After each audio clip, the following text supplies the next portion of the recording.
In your emails, if not today, then maybe tomorrow, you should be getting the study sheets for this class. Obviously, with the weekend hurricane. Okay, good. You didn't get water in the house. Awesome. With the weekend hurricane, kind of pushed everything back a little bit. You may not know. You may know. You may not know. For example, the church building, North Mission building, has no telephones or Wi-Fi right now. So, Glenda's having to go back and forth with work and whatnot. So, you should be getting those study sheets sometime in the next few days if you haven't already got them.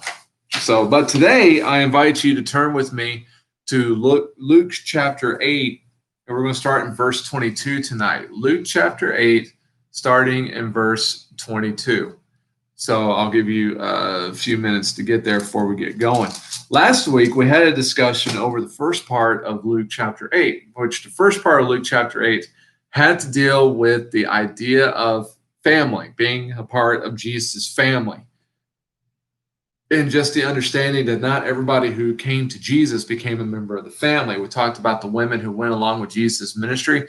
They were family because they received the grace and mercy of Jesus Christ, and they reciprocated it back into the mission any way they could. We got the parable of the sower, which talked about 4 different types of soil, but only one soil was worth anything, and it got the same seed that all the other seeds got, but it was because the soil was good. The ones who were part of Jesus' family are the ones who have ears to hear.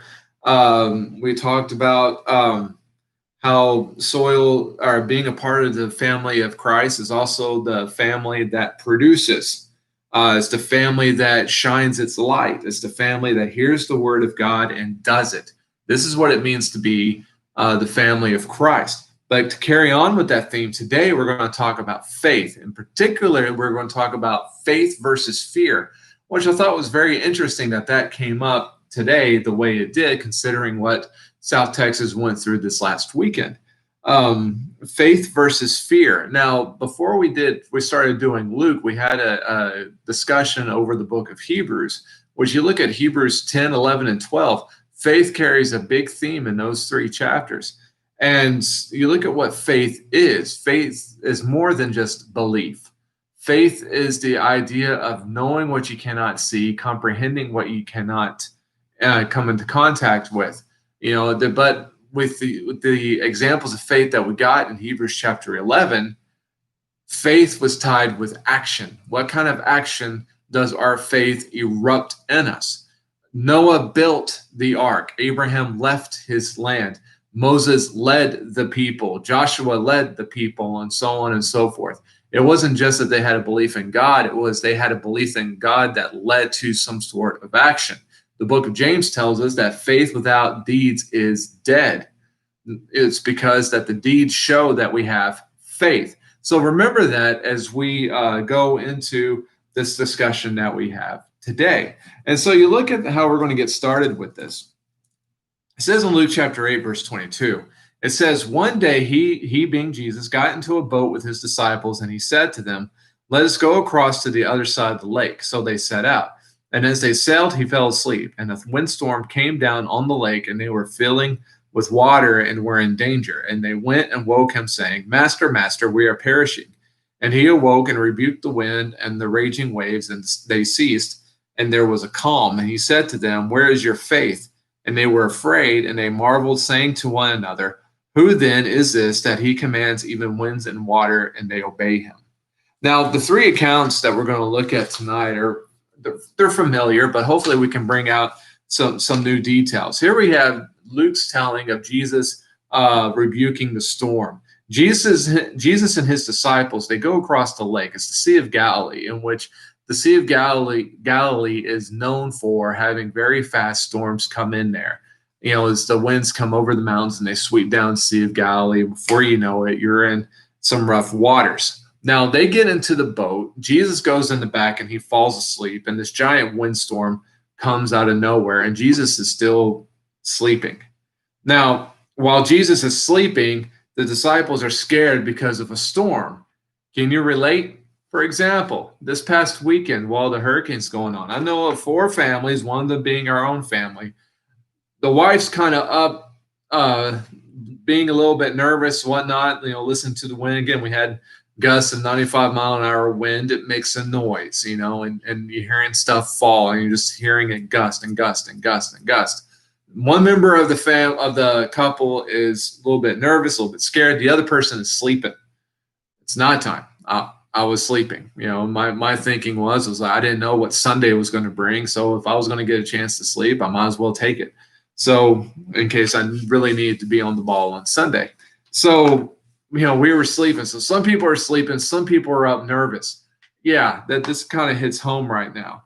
But you look at the actions now. The disciples are freaking out because of the storm that they're in the middle of. And so they wake up Jesus. Jesus in turns gets up there and rebukes the storm. What does that mean? Jesus basically gets up, goes to the front of the boat and just says, "You winds, be quiet. It's time to hush. Go away." And the storm ceases. Jesus then turns around, looks at the 12 disciples and say, "Well, where is your faith?" What is the point of this? They're feared for their life. They're scared of their life. And Jesus, saves them and then challenges them. Why were you scared? Oh, I don't know. Is it because that we're in the middle of the Sea of Galilee? We're in the middle of very rough waters. We're in the middle of very strong winds, and we're in a rowboat, or we're in a small sailboat. We're not in anything substantial, and we could have drowned. Okay, at this point, I come from, my parents are watching, and we come from sci-fi people. We're our sci-fi family. All right. Now let's do some time traveling thinking. Let's do some Back to the Future thinking. Jesus knew when he was going to die. Jesus knew the purpose of his death. Devil knew that Jesus just couldn't be killed anytime that it would have seemed fit, because that would have ruined the mission. That's why the devil tried to get Jesus to jump off the temple during those 3 temptations, because the angels would come down and catch him, so that a foot would not strike the stone, so that Jesus would be saved, because Jesus had to die Passover 3 years after he started his mission. All right, that was the plan, that was the purpose. And so you might say that until that time, Jesus was protected, because he couldn't die then if he died now. And actually, you say, well, that's a little far reaching. No. You can read the Gospel of John, in which there were times in which the people did try to mob Jesus so that they could kill him, or so that they could stone him.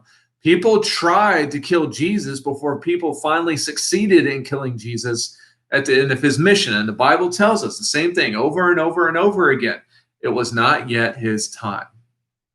All right. So in essence, Jesus could sleep that day on the Sea of Galilee because he knew he was not going to die that day.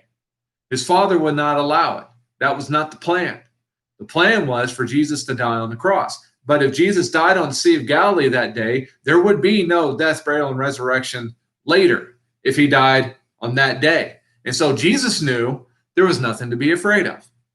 Okay, but what about the disciples? They don't understand yet. And they don't. They don't fully understand yet. Even when Peter makes the great confession later, he has a beginning of an understanding, because he's able to make the statement, "You are the Christ, the Son of the living God." But then right after that, Jesus has to rebuke Peter because Peter says something stupid, because he doesn't fully understand what the Messiah is. So the point of this is to challenge them. And we're going to see this. We see this all through the Gospels. We see this all through the Bible. God wants to challenge us. He wants to make us grow, because this is the only way we become better, that we become closer. We have to be tested, and we have to be tried. We have to be disciplined so that we can be made something better. And so that's what Jesus is doing here. He's challenging them. Why are you afraid? Where is your faith? The idea being, you're with me and I'm sleeping. What should you be doing at this time? Maybe not sleeping, because somebody has to steer, but should you be scared if you're with me? During this last weekend storm, there was a few Christians who were talking on social media, talking about how scared they were. Now, hear me and hear me closely, because again, this is supposed to be a challenge. Are we, as the people of God, supposed to fear the same things that the people of the world fear? Are we supposed to be as scared as the rest of the world are? Are we supposed to be as easily controlled as the rest of the world is? Are we supposed to be the same as the people of the world if we are the people of God? And the answer to that is no, obviously not. We're not supposed to be. And those times in which we fail and we act just like the world does, that should be the testing point for us. That's when we should be doing some self-evaluation and looking at the situation and saying, you know what, this isn't right, and I should be better. We repent, we confess, we change course, and we keep on going, trying to become more. This is what Jesus is trying to get his disciples to do, to become more and to fully rely on Christ.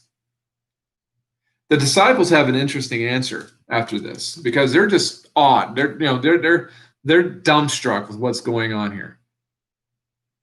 It says that they were afraid. Now, there's going to be a couple times tonight that we're going to talk about this. They were scared during the storm.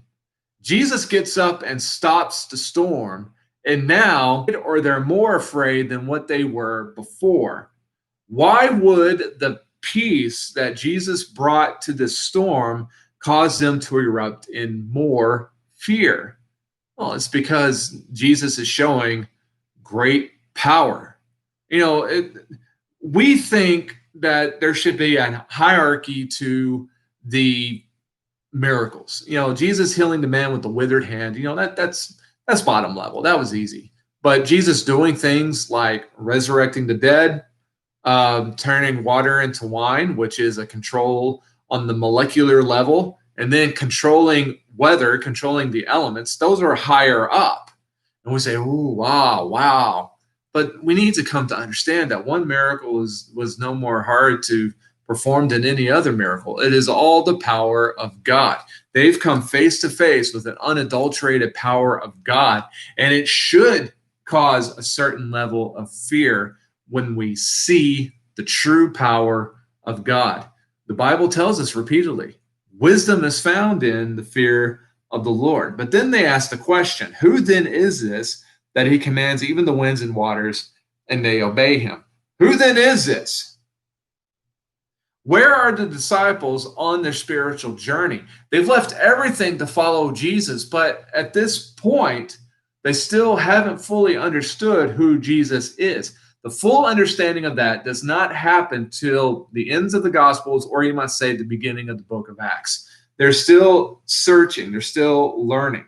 We like to think that we understand Jesus, God, the Holy Spirit, and all of it.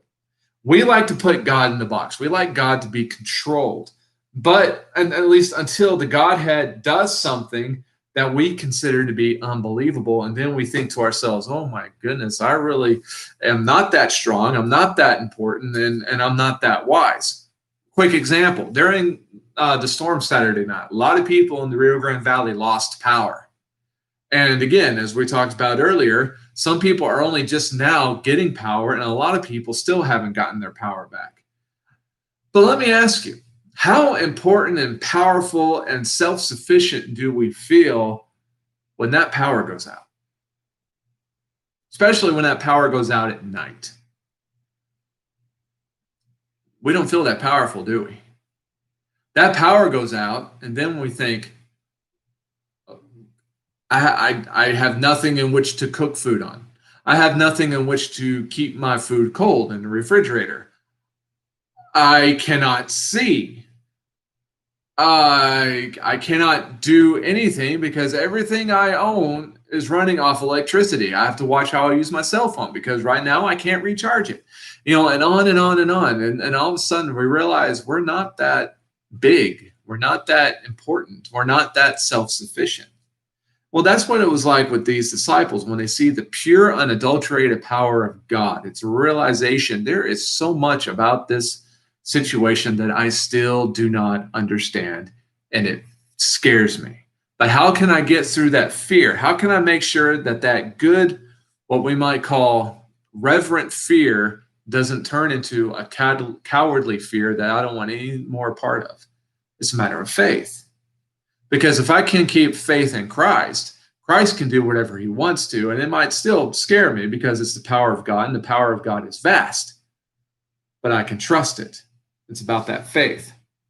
So this brings us then to verse 26, which then is Luke's account of Jesus healing. I'm going to call him Legion for simplicity's sake. It says, when they sailed to the country of the Gerasenes, which is opposite Galilee, then Jesus had stepped out on land. There met him a man from the city who had demons. For a long time he had worn no clothes, and he had not lived in a house but among the tombs. When he saw Jesus, he cried out and fell down before him and said with a loud voice, "What have you to do with me, Jesus, Son of the Most High God? I beg you, do not torment me." For he had commanded the unclean spirit to come out of the man. For many a time it had seized him. He was kept under guard and bound with chains and shackles, but he would break the bonds and be driven by the demon into the desert. Jesus then asked him, "What is your name?" And he said, "Legion," for many demons had entered him. Okay, let's just stop there for now. So Jesus and the disciples go to the land of the Gerasenes. Now, you may know this, you might know this, you may care, you may not care, I don't know. But that is part of what is called the Decapolis, which is a Gentile territory. You know, I lived most of my life not realizing this. These is a bunch of Gentiles. Now, this makes sense later, but the clue is right there in front of us. Again, this is a familiar story to a lot of us. Jesus takes the demons out of the man and puts them where? Into a herd of pigs. Hello, there's your clue. A Jewish village would not have a herd of pigs. Pigs were still unclean. And so this is a Gentile town. Now let's talk about this demon-possessed man, the way he was at the beginning, this Legion. He wore no clothes, so he's going around naked. He's not living in a house like you might call a civilized person. Instead, he's living in a cemetery. All right. Now, again, you know, of all the places that we could live, how many of us would live either right next to or inside of a cemetery? I would, but you know, that's not me, you know. And you know, truth be told, you know, people used to ask me, my parents can back me up on this one, is that people used to ask me, you know, when I was starting to drive, what kind of car you want? I would say a hearse, but you know, I was young. What can I say? You know, that kind of stuff just it doesn't scare me. And you know, it might have scared me when I was younger, but I got over it very quickly. But the point is that you talk like that. You say you want to live in a cemetery. You say you want to, you know, that's something that's not done, you know, because you know that's icky. We don't like it. But that's what this guy is doing. He's forsaken the town and he's living out in the cemetery. He's had to be kept under guard, all right, because he's a wild man. And even the few times in which he's able to be bonded with chains and shackles, he's breaking the bonds and shackles. He's being strong, being driven into great strength by the demon, and also the demon is driving him into the desert. So again, it's this kind of thing. Now, in America, most Americans don't put much stock into the spiritual warfare, angels and demons, and this sort of thing. And much of this is to our shame. You know, you want to hear about some demons and some angels and some spiritual warfare going on, grab a missionary who's been to other countries and talk to them for a bit. They have seen things. You know, this stuff is still real. This stuff is still happening. And it's again, you know, talk to some people who have been there. Talk to some people who've gone to countries that are still under the sway of, you might call it Satanism, witchcraft, curses, voodoo, and some of these dark arts. You know, again, spiritual warfare still does exist. If we believe it and not believe it, again, I'm not, you know, hopefully, you know, oh, he's not active anymore. Come on. But also, you know, you think about police officers. You know, police officers have talked about how, you know, when some of these criminals are caught, you know, one criminal can still take 3, 4, 5 police officers in order to get this guy and drag him down. Why? You know, and again, police officers I've known said they get these guys in cuffs, they get them into custody, and then the first things these guys say is, "I have no idea what was going on. It was like someone else was doing it through me," and on and on and on and on. Which some of that might be a lie, but you keep hearing it repeatedly over and over and over and over again. There must be something to it. You know, again, do people still get demon possessed? Yes. Do people still get controlled by dark elements that get brought in some way, somehow? Yes. And can this change behaviors? Can it change strength and change all this other stuff? Yes. We cannot become so sophisticated as to think that, again, this stuff still does not happen. And it's happened. And that's what's going on with Legion. So, but you think about this dichotomy, though. You have the demon-possessed man, which has had to leave society, leave the town, live out in the wilderness, live in the desert, live in the cemetery. All right. Now, the people in town fear this man because they can't control him, they can't lock him up, and they can't stop him. Okay.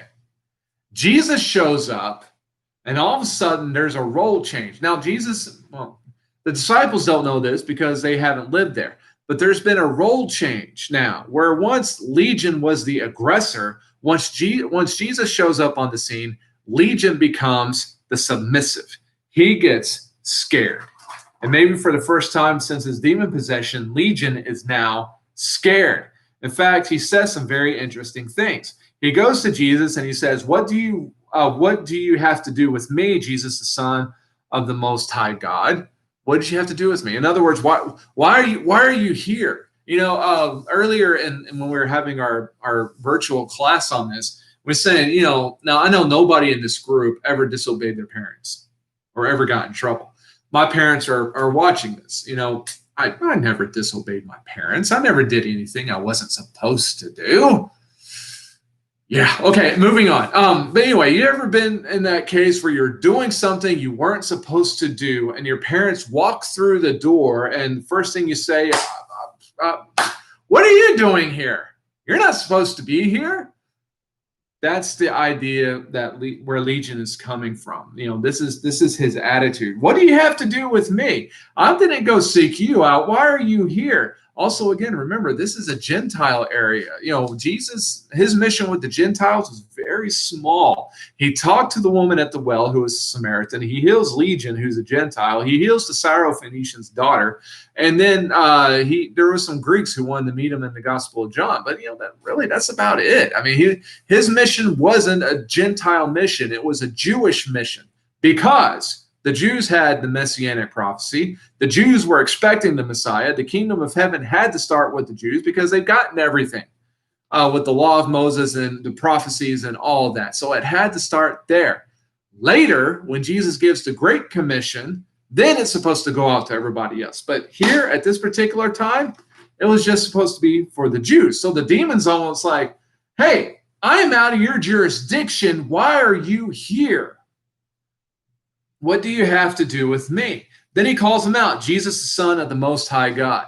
We've seen this before with the demon accounts. Every time a demon throws this out, they do it for two reasons. The first reason is, in essence, they have no choice. This is like when the Bible tells us every knee shall bow, every tongue will confess.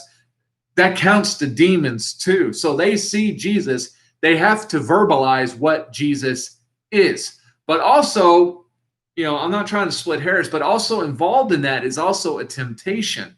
Again, look at the temptations that the devil threw at Jesus, trying to get Jesus to take the easy way out, to embrace his godliness, to make the job easy. Bow down and worship me, and I'll make all these kingdoms worship you, and all this. So every time a demon threw out the title, threw out the knowledge of who Jesus is, well, that was a temptation. I could just take it, but he never did. So there was, they couldn't, they had to say it, but also, again, it was a temptation behind it as well, because that's how come Jesus always tells them, be quiet. He silences them so they can't speak like that.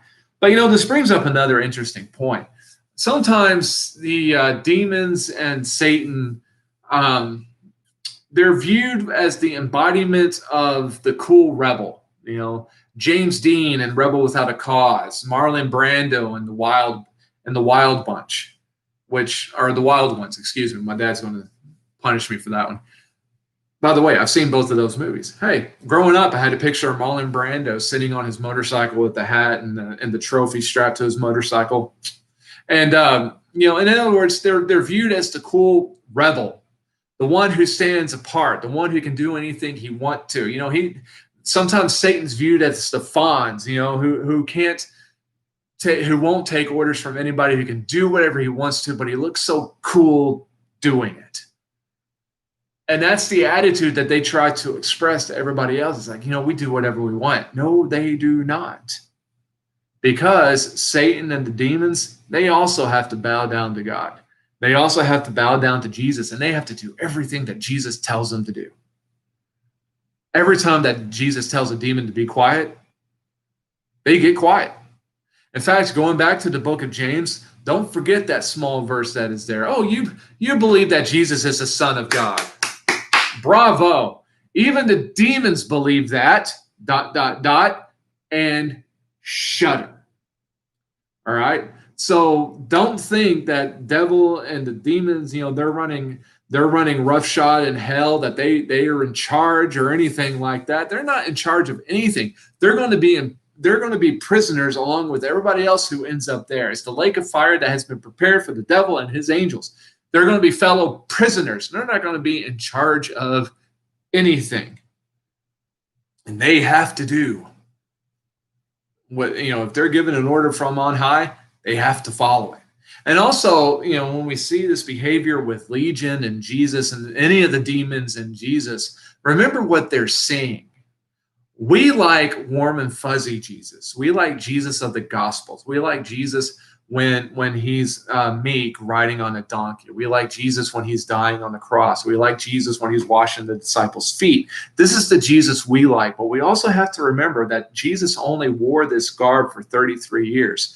The true Jesus, the true Messiah, the true Christ is the Jesus we read about in the book of Revelation. That's reality.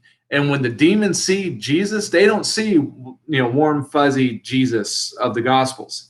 They're seeing the Jesus of Revelation with the light coming out of his head, the sword coming out of his mouth, with eyes full of fire, legs of burnished bronze, and the whole bit.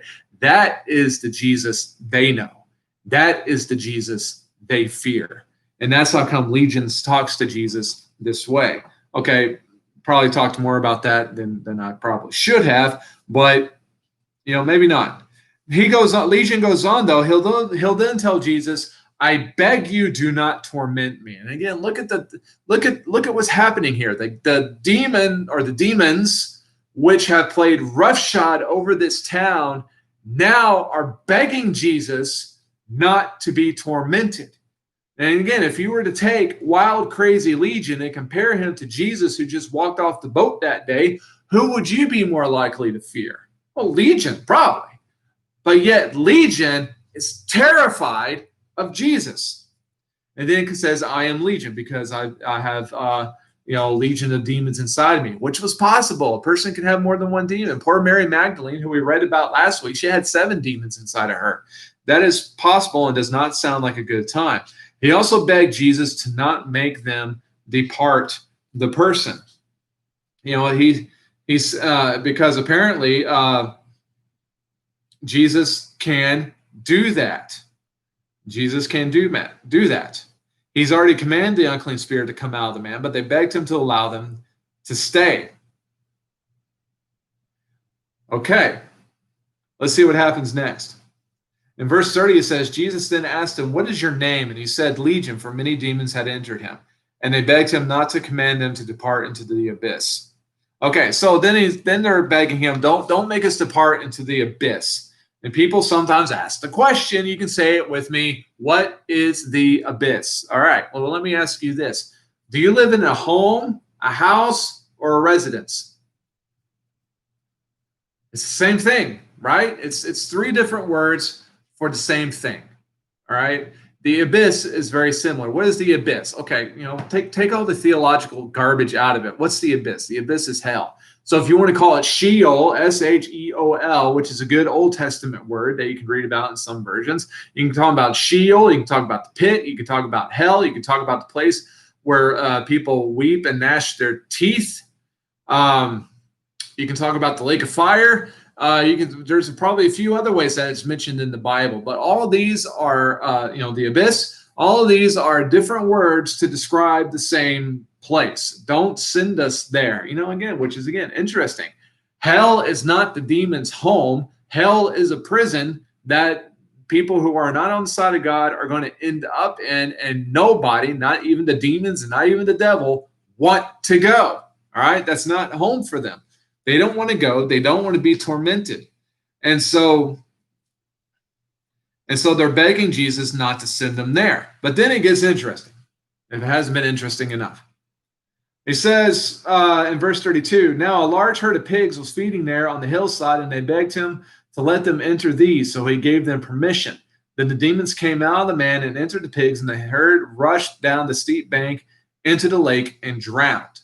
Okay, so the pigs. The demons begged Jesus to go into the herd of pigs because apparently going to a herd of pigs is better than being thrown into the abyss. Okay, all right. One man's trash is another man's treasure. So the demons enter the pigs go crazy and go drown themselves. Now, all of this was witnessed by the herdsmen.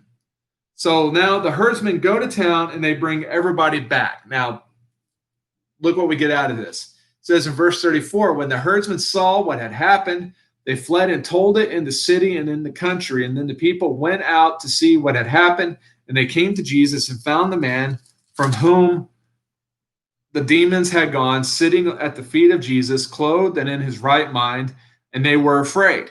And those who had seen it told them how the demon-possessed man had been healed. Then all the people of the surrounding country of the Gerasenes asked him to depart from them, for they were seized with great fear. So he got into the boat and returned. The man from whom the demons had gone begged that he might be with him, but Jesus sent him away, saying, return to your home and declare how much God has done for you. And he went away, proclaiming throughout the whole city how much Jesus had done for him. So we had the fallout of this entire situation. The town rushes back, and they see the man dressed in his right mind and listening to Jesus. Now, why would the town be feared of the healed man? Okay, now let's think about this as it played out. They're used to however long, we're not told how long Legion had sway with this poor guy. We're not told that. But what we do know is at least for the recent history, this man who has been infected by all these demons running wild, playing roughshod over all the people in this area of this town, scaring everybody and everything that he has been doing. This is what people have used to seeing. And so when the people go and say, hey, you got to check out what's going on in this area, come back. By the time they get back there, this wild man has gone from being wild to being sane. He's gone from being naked to being clothed. This took time. So he's gone from being filthy, again, living out, probably very disheveled when he was Legion. Hey, the lake was right there. Very possibly, maybe he bathed himself. So he's clean, sane, clothed, and sitting at Jesus's feet, listening to what Jesus is telling him, maybe asking some questions. In other words, he's communicating back and forth with Jesus. So it's a polar opposite from what they're used to seeing from this man, Legion. And they see the transformation, and they see it's a transformation for the better, but they're still scared. Why? Well, as powerful as Legion was, how much powerful would Jesus have to be in order to transform Legion or to exercise Legion? See, that's the thing. Again, every tongue will confess, every knee shall bow. That includes the demons as well.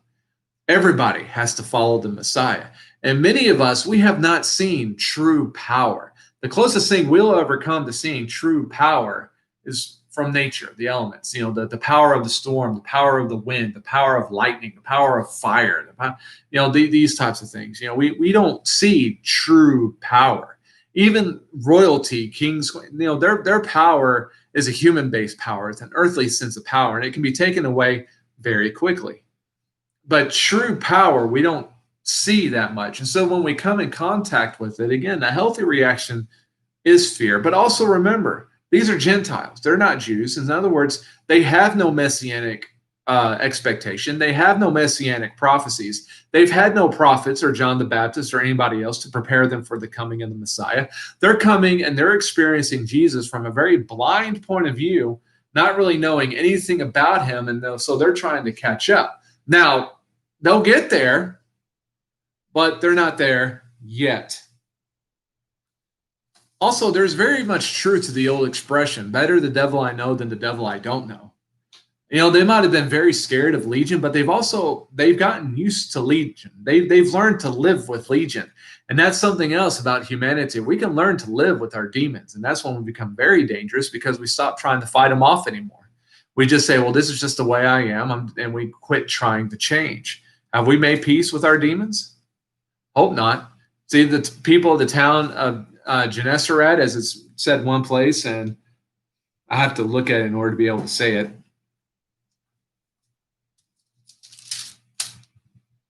Gerasene town, they've gotten used to their demon. They wanted their demon. But the fact that there was something out there that could take their demon away and produce a very sane individual in its place, it was a daunting power that they were scared of, and they didn't want that around them anymore. The healed man, so the town begs Jesus to leave.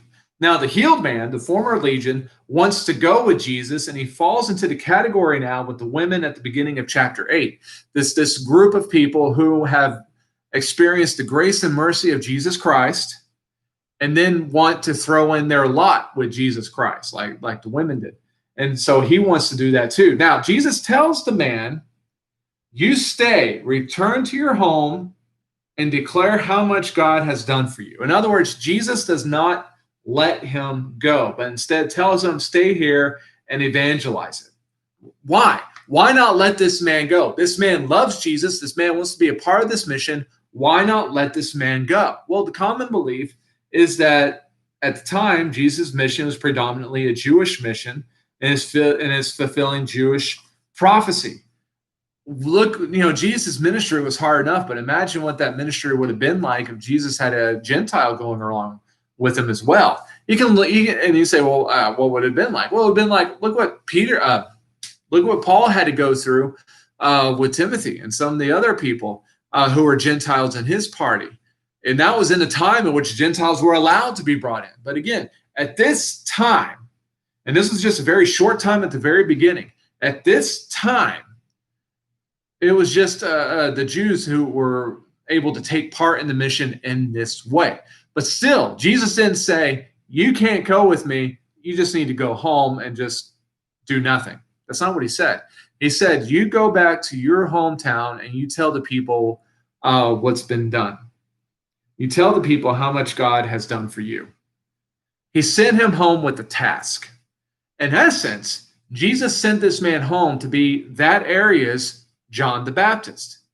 Because even though it wasn't yet time for Jesus to do a full-fledged ministry to the Gentiles, that will come later, he still set up somebody to streamline the path to Christ, to make the valleys into straight roads, to bring the mountains down to a straight road, to make the crooked ways straight, and to make a pathway from ignorance to knowing Christ.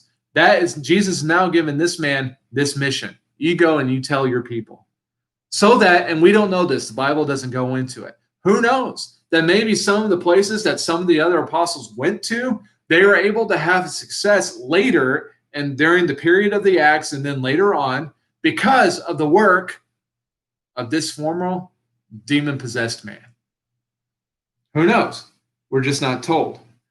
But what we do have here is that you have this man who has experienced the grace and mercy of Jesus Christ and out of faith wants to go with Jesus in comparison to the rest of the town who are scared and don't want anything to do with Jesus. Fear versus faith. Where do we stand? Okay. The next section. The sick woman and the dead girl. It says in verse 40, it says, now when Jesus returned, the crowd welcomed him, for they were all waiting for him. And there came a man named Jairus, who was this ruler of the synagogue, and falling at Jesus' feet, he implored him to come to his house, for he had an only daughter, about 12 years of age, and she was dying. Okay, so Jairus, however you say his name. Now, what do we know about him? He's a synagogue ruler. Now, a synagogue ruler, think house church. But it was a known rule, so to speak, that in order to have a synagogue, you needed to have 10 families. 10 families get together, they form a synagogue. And so then this guy was the leader of the synagogue. Okay, but something I've always wondered personally, because when it comes to the Jews and Jesus, a lot of Jews didn't believe in Jesus, and some Jews did believe in Jesus. I wonder which side Jairus fell on before this happened. What was his opinion of Jesus before this situation? But regardless, if he believed in Jesus, people say, well, he believed in Jesus, that's why he's there. Come on, how many of us are parents, okay? Even if we had no belief in Jesus whatsoever, but we've heard about Jesus' miracle ministry, and we know that my daughter is dying, and he's the only one who can save me. Does it really matter what I believe in him at that particular point? Am I going to go search Jesus out? Yes, I am. I mean, that's the way it is. So desperation can carve through a lot of opinion. So regardless of how he felt about him, he goes out searching for Jesus. And again, he's desperate. When he sees Jesus, he falls at Jesus' feet, begging Jesus to come with him and to save his only child, 12-year-old daughter. Okay, so that's one piece of this puzzle. The other piece is this woman. It says, as Jesus went, the people pressed around him, and there was a woman who had had a discharge of blood for 12 years. And though she had spent all her living on physicians, she could not be healed by anyone. She came up behind him and touched the fringe of his garment, and immediately her discharge of blood ceased. And Jesus said, who was it that touched me? Okay, let's just stop there. So now we have this woman. She's suffering from a discharge of blood for 12 years. These days, we would say that she's anemic. And so she's having to battle constant lack of blood. So, you can imagine what that's doing to her for the last several years. Formerly, she must have had, I said in the notes that she was wealthy, not wealthy. She was well off. She had enough money to be able to spend on physicians off and on for 12 years. That's never been a cheap habit. That's an expensive habit. So, she might not have that much now, but once upon a time, she was doing pretty well for herself. So you have the woman who's bleeding, and you have the girl who is dying, and now these two situations are going to collide. She makes the decision to go and see Jesus. She comes up behind and lightly touches the garment and is instantly healed. Now, Jesus stops. Now, and as we go through this first part, imagine being Jairus. All right? Your mission, should you choose to accept it, is to get Jesus to your house before your daughter dies. So are you motivated to hurry? Yeah. Okay. So now you're going along with Jesus, maybe tugging at Jesus a little bit, trying to get people out of the way so that you can get Jesus to your house. Then all of a sudden, Jesus stops and starts talking to his disciples, and then he's going to start talking to this woman where, hey, it's like, hey, lady, take a number. I had him first. We got places to be. But Jesus refuses to go until he handles this situation. He says, who was it that touched me? And when all denied it, Peter said, Master, the crowd surrounded you and are pressing in on you. But Jesus said, someone touched me, for I perceive that power has gone out from me. Now, I've used this expression. What Jesus might have been going through right now would be like us going through a mall around Christmas time. You just have a crowd of people. It's a busy thoroughfare where you kind of got people bumping you in the shoulders and whatnot, trying to get through people, trying to get somewhere to go. In other words, Jesus was being touched, in various directions. Yet he's going to stop and say, who touched me? Well, goodness, Jesus, you're surrounded by a whole bunch of people. Pick somebody. But yet he stopped because he knew power went out of him. Now, some people have tried to say Jesus didn't know who it was. I tend to believe Jesus did know who it was, but he's giving the woman the opportunity to play out her faith. She had the faith to get there, and now that she had the faith to continue on. The more I read and study the Gospels, the more I look at everything that Jesus did, there was a reason behind it. And this is just what Jesus was trying to do, trying to In essence, Jesus healed her body. Now Jesus is giving her the opportunity so that Jesus can heal her spirit. And that's what happens next. I perceive, so he's scanning the crowd. I've perceived power has come out of me. Okay, now verse 47, when the woman saw that she was not hidden, she came trembling and falling down before him, declared in the presence of all the people why she had touched him and how she had been immediately healed. Now he says, daughter, your faith has made you well. Go in peace. So he gives her the opportunity to confess, and she does so. And Jesus, looking at her, I can almost see him smiling, says, your faith has made you well. Go in peace. Now I'm going to say, now, this is the thing, though. Again, lots of people touch Jesus this day, yet only one apparently was healed. Again, Jesus is in a crowd having physical contact from different directions, yet only this woman was healed. Now, the question is why? Was apparently only this woman was there to touch Jesus so that she could be healed. It's all about the motive, and it's all about the faith. Jesus says, your faith has made you well. What faith? The faith to proceed with her plan. She sees Jesus and she says to herself, if I can just touch the edge of his cloak, I will be made well. Who told her this? Where is it written that this would work? What part of the plan was this? It was no plan. It's not written anywhere. It's just something that she was able to reason through faith. It's the same faith that allowed Abraham to attempt to sacrifice Isaac. God told me that Isaac is the son of promise. If I kill him, then obviously God's going to bring him back to life, because that's the only way that this works. And God stops him before he plunges the knife home. She saw something, and she was able to, through her faith, to come up with a conclusion. I have heard of his miracles. If I can just touch the edge of his cloak, I will be healed. It's not that I'm going to go tap him on the shoulder, get his attention, get Jesus to look at me, tell him my need, and then Jesus will say, you are healed. No, if I can just touch the edge of this cloak, this will bring the healing. There's no evidence of this, and there's no evidence that this would work. But this is what she decides to do. So through faith, she leaves her home, and through faith, she fights through the crowd, and through faith, she extends her hand and just lightly touches him, and she is healed. And through faith, she confesses what she did and why she did it. And Jesus looks upon her favorably, tells her, your faith has made you well. Go in peace. All of these were actions of faith. And this goes to show, again, he's about to hit this nerve again, so we'll save it for that. Again, while all this is taking place, Jairus is kind of on the wings of the stage, tapping his foot, looking at his sundial, saying, we've got to go. And while he's waiting, this happens.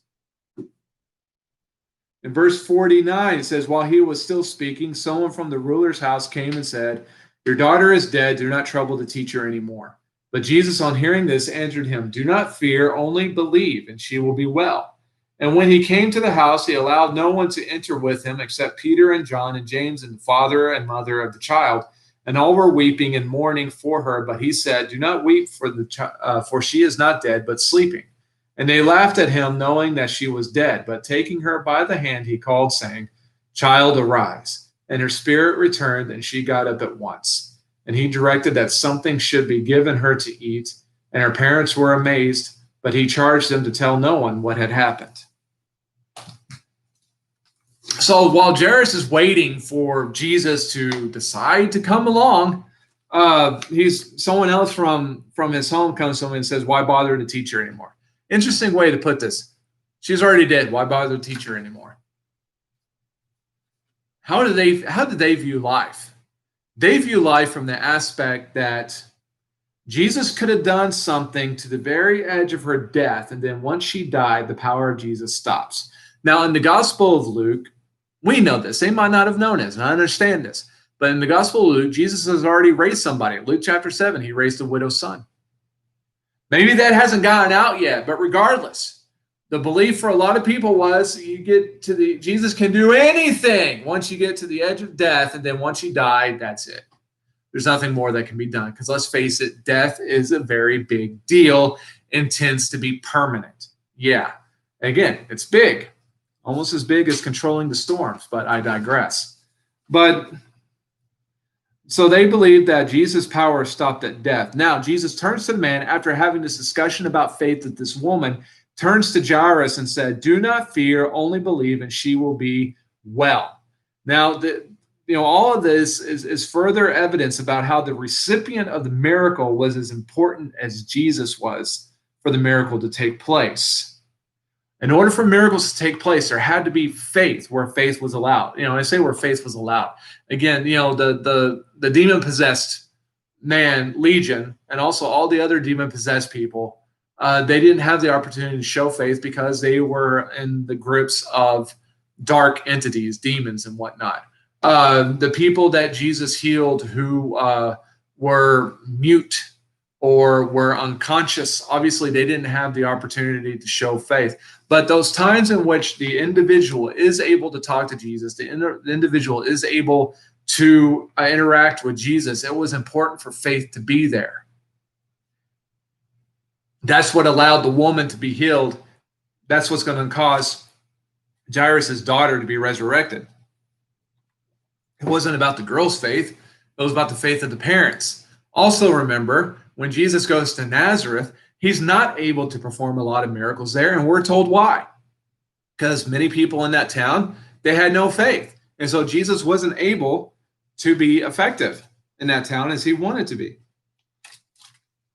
And this comes to us as well.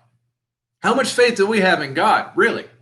Do we believe that God can work today? No.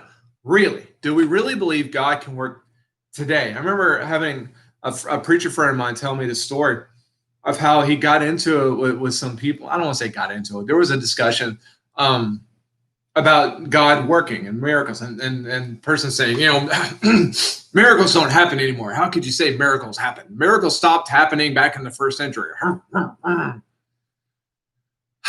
Okay, if that's true, then why do we have prayer lists? Why do we take time every time we get together to pray for people's needs? Why are we begging God to act if God does not do miracles anymore? If we do, we just need to be consistent. If we don't believe that God acts anymore, then stop asking God to do stuff. But if we are still asking God to do things, then let's put some belief behind it, because that might be the missing element. If we do not see God working in our life, we have to ask the question, do we have faith? Now, will God work his will, and will sometimes God tell us no, and will God do what he wants to do? Absolutely. And if I have faith, I'm going to make allowances for that. That I'm going to put my trust in God, and that's what it means. But what I'm not going to, it's like, again, with the same conversation with this guy and talking about miracles and whatnot. And the guy said, well, we had somebody in our church who was desperately ill. And so we prayed for God to take him, to take his life, which again, Christians do. And there's nothing wrong with that. But this was the point my friend made. Okay, so you believe that God can take life, but you don't believe God can save life. See, that's the thing. Do we still try to put God in a box? And do we still try to dictate what God can and what God cannot do? God is the Lion of Judah. Jesus has been referred to in very powerful senses, powerful images and pictures. Remember, don't view Jesus of the Gospels as what I might call the real Jesus. It was the real Jesus, but that was just because he put aside his heavenly identity to become man. It was different. What is Jesus? The Jesus of Revelation. It's also one of those interesting reasons why a lot of Christians don't like studying the book of Revelation, because Revelation scares us. Yes, but that is heavenly power. And that is the God who wants us to have faith in him. He has power. Don't deny his power. So Jesus tells her, so again, if we want God to work, we want to see God work, we need to have faith, because the power of God plus the faith of an individual can equal amazing outcomes. We're not adding anything to the party, but we can believe that it is possible. Do we believe God can work? Now, as Jesus goes, Jesus says this, and so they get to the house, and you have people wailing, crying in the street, and you look at what's going on here. Jesus views this, or let me rephrase. The people view what's going on at Jairus' house as a funeral because the girl's dead. Jesus is viewing this as a social visit. He's popped in on a friend. He's going to go wake up his daughter. He said, well, don't you know the girl's dead? No, she's not dead. She's sleeping. I'm going to go wake her up. So Jesus goes up, resurrects the girl. They tell her to feed her because apparently when you're raised from the dead, you're awfully hungry. And they're told not to tell anyone, which they told people later when Luke was able to write down the gospel. And so again, you see the temptation to be fearful because your child is dead, but what is that going to be in comparison to the faith that you have in Christ? So that's what this back part of this chapter was about. It was about fear and it was about faith. The opportunity to be fearful of worldly events or to have faith in Jesus Christ. And you look at what's going on, in the Rio Grande Valley, we had the hurricane last week. We still have COVID going on, which a lot of people are still freaking out about. If we're going to be God's people, then we need to have faith where average people don't have faith. And we need to have courage and certainty where the average person has only fear and trembling. Because in order to be a child of God means that we walk a different path. As Peter was saying, we are peculiar people. And we're not going to be fearful of what the world fears. And we're not going to be anxious over what the world is anxious about. And we're not going to be intimidated over what the world is intimidated about. We've been called to be followers of God, which means that we have our faith in Jesus Christ and the Holy Spirit and our holy God. That is where the faith is. That is where the power lies. This is our sovereign. And we need, me included, we need to all remember that. Great things can happen when God's people have faith in God. That's all I got tonight. I'll give you a couple of minutes. I know we went long, way long. Holy cow, I'm apologizing for that one. But, Luke writes long, and sometimes there was no sense in breaking this up for another week. So I hope you I hope you forgive me for that one, but I'll give you a couple of minutes for questions or anything. If you have anything, feel free to put it in the chat bar and we'll talk about it for a little bit.